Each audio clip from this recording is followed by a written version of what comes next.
एक महत्वના સમાચારની વાત કરીએ તો કોંગ્રેસની પેનલનું લિસ્ટ ઝી 24 કલાક પાસે બનાસકાંઠામાં લાલજી દેસાઈ, ગુવા રબારી, જોઈતા ચૌધરી, દિનેશ ગઢવીના નામ પણ રેસમાં તો કોંગ્રેસ પરથી ભંટોળના પણ સંપર્કમાં છે અને પાટણમાં જગદીશ ઠાકોરનું નામ સૌથી આગળ છે। મહેસાણામાં જીએમ પટેલ અને કિરીટ પટેલ, ત્યારે સાબરકાંઠામાં મહેન્દ્ર બારૈયા, રાજેન્દ્ર કુંપાવત, પંચમહાલથી વીકે ખાટ, રાજેન્દ્ર પટેલ, ગાંધીનગરથી સીજે ચાવડાનું નામ, ત્યારે સુરેન્દ્રનગરથી સુમાભાઈ પટેલ, ઋત્વિક મકવાણા, લાલજી મેર, રાજકોટથી લલિત કગથરા, હિતેશ વોરા, પોરબંદરથી લલિત વસોયાનું નામ આગળ છે।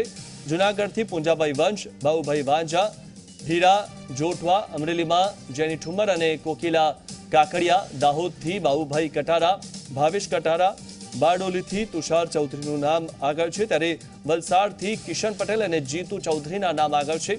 સુરતથી અશોક અધેવાડા, ભાવનગરથી કનુ કલસરિયા, નાનુભાઈ વાઘાણી, નવસારીથી ધર્મેશ પટેલ, ફાલ્ગુની પટેલના નામ, ત્યારે ખેડાથી નટવરસિંહ અને ધીરુભાઈ ચાવડાના નામ, જામનગરથી હાર્દિક પટેલ, હેમંત ખવા, જામનગર બેઠક પર મુળુ કંડોરિયાનું પણ નામ છે, ત્યારે અમદાવાદ પૂર્વ પર હિમાંશુ પટેલ, રોહન ગુપ્તાના પણ નામ છે। ઝી 24 કલાકે અગાઉ જ દર્શાવ્યા હતા આ નામ અને સોમવારે સ્ક્રીનિંગ કમિટીની બેઠકમાં આ બાબતે ચર્ચા થશે। સોમવારે જ થઈ શકે છે 22 બેઠકની યાદી જાહેર।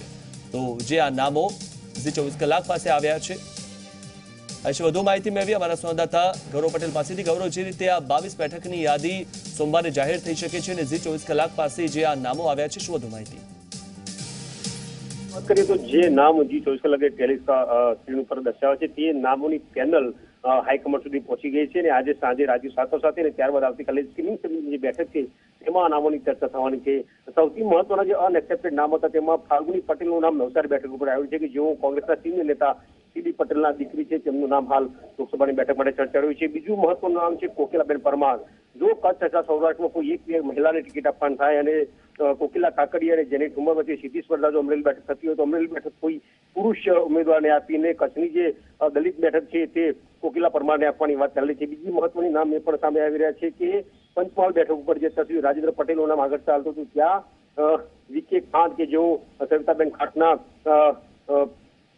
પતિ છે અને જે હાલ ભૂપેન્દ્ર ખાન ખાન જે અપક્ષ ધારાસભ્ય તેમના પિતા છે તેમનું નામ આગળ ચાલી રહ્યું છે। જૂનાગઢ માટે પુંજાભાઈ વંશ, બાબુભાઈ વાઘા અને હીરા જોટવાનું નામ આગળ ચાલી રહ્યું છે। કહી શકાય કે આજે ઉમેદવારની પેનલ જી 24 કલાકની હાથ લાગી છે તેની ઉપર આજે ચર્ચા થશે અને આવતીકાલે લગભગ મહત્તમ બેઠકોના નામ જાહેર થાય તેવી શક્યતાઓ વર્તાઈ રહી છે। જે આજે 22 બેઠકો છે એમાંથી કોના કોના નામ ફાઇનલ ગણવામાં આવી રહ્યા છે?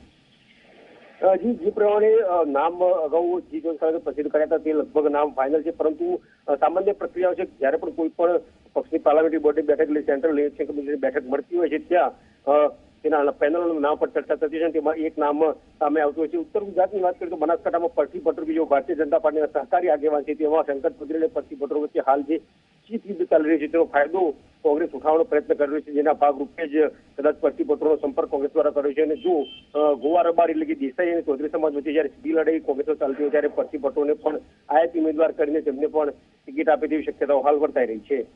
જી, ખાસ કરીને જામનગર બેઠકની વાત કરીએ તો જામનગરથી હાર્દિક પટેલની સાથે બીજા પણ બે નામો, કુલ 3 નામો હાલમાં સામે આવી રહ્યા છે, ત્યારે શું હાર્દિક પટેલનું નામ ફાઇનલ માનવામાં આવી રહ્યું છે? હાર્દિક પટેલની વાત કરીએ તો જામનગર ઉપરથી હાર્દિક પટેલે ચૂંટણી લડવાની ઈચ્છા વ્યક્ત કરી છે, પરંતુ હાર્દિક પટેલ જે જામનગર બેઠકની વાત કરીએ તો ત્યાં આહિર સમાજનો પોતાનો દબદબો રહેલો છે। જે કોંગ્રેસની આંતરિક લડાઈ કહેવાતીમાં જે મુરુ કંડોડિયા અને હેમંત ખવા જે આહિર સમાજના નેતાઓ છે તેમનો સીધો વિરોધ વિક્રમ માડમનું નામ છે, જે માટે વિક્રમ માડમે પોતાની દાવેદારી પરત ખેંચી હતી અને હાર્દિક પટેલનું નામ આગળ ધર્યું હતું। આવામાં જો હાર્દિક પટેલને કદાચ ત્યાં ટિકિટ નથી મળતી તો હેમંત ખવા અથવા તો મુરુ કંડોડિયા નામના જે વ્યક્તિ છે તેમને ટિકિટ મળી શકે અથવા તો ભીખુભાઈ વડોતરિયા કે જેઓ કોંગ્રેસના સિનિયર આગેવાન છે તેમને પણ ટિકિટ મળવાની શક્યતા છે।